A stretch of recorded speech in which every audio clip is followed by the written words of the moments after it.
I briefly want to do an FYI for all newcomers to the Nasuverse or the Fate series in general. If you haven't seen Fate Zero, Fate Stay Night, or if you haven't read the visual novel, then most likely you're not going to be really aware of this because the episode neglected to let newcomers know, so I kind of want to let you know. You know that scene where Jack the Ripper, the mist comes in and it was incredible poison, like it's going to poison you, don't breathe it in. We had a big spotlight of that focused in the episode. If you notice, Saber didn't really try to cover her mouth at all. Like, Saber was like, oh, it's fine and all that. Didn't act like anything was affecting her, even though she was inhaling poison.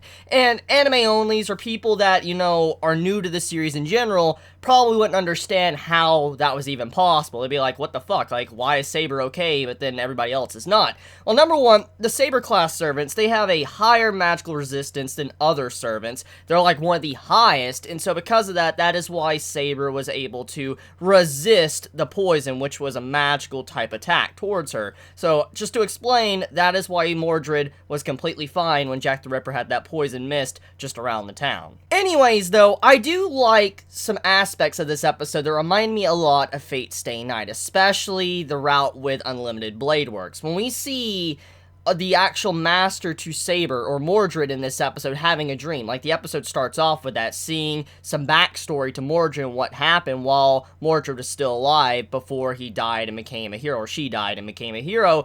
We got to see some of the backstory and characterization, what drove Mordred to want to become a king. And in this case, you have it to where the master has a dream about this. And this is something that does happen quite often with some masters. They have dreams or visions of what happened in the past with their servants, and this has happened in other Fate series. So I do like how this is carried over into this Fate series, and we get to see something very similar to what happened in the Unlimited Blade Works route of Fate Stay Night. So we get to see a little bit of backstory, and we see that Mordred has had a very complicated life. Number one, Mordred was someone that you can clearly see was someone that looked up to Saber, wanted to be like the servant to the king, King Arthur, and wanted to be a part of, his Knights of the Round Table.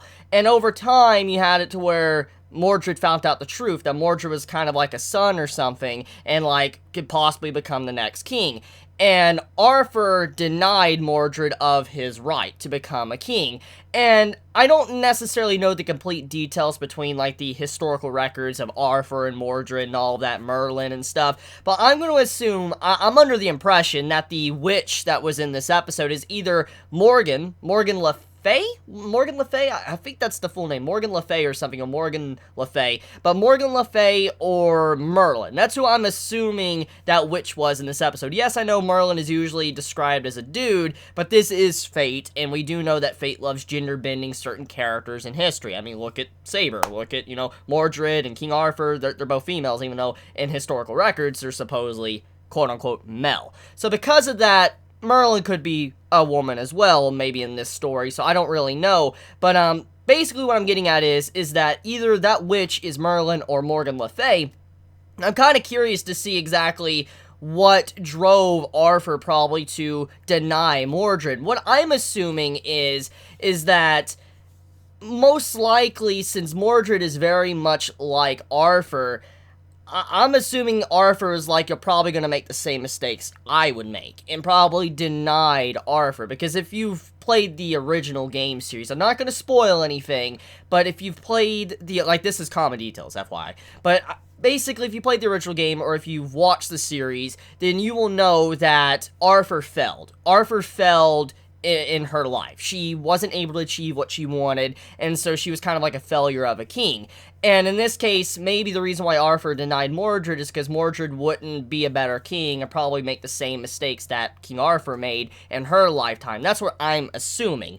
So, with that backstory, I kind of like that, but still, it's kind of interesting how Mordred harbored so much hatred towards King Arthur, and then what that battlefield represented. When you see that fighting going on, it reminds me of the battlefield that we see Arthur on in, the other series of Fate Stay Night. But anyways, though, getting into the other details, we get to see a little bit of action in this episode. Quite a bit of action, actually. We get to see Chiron versus Saber, or Archer versus Saber. We get to see Saber versus Assassin, which is Jack the Ripper.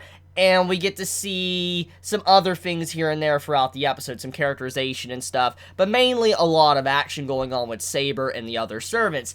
In this case, we get to see Jack the Ripper, you know, kind of given the spotlight in this episode and fight for a little bit until Chiron intervenes, and then, you know, Saber and Chiron have their fight.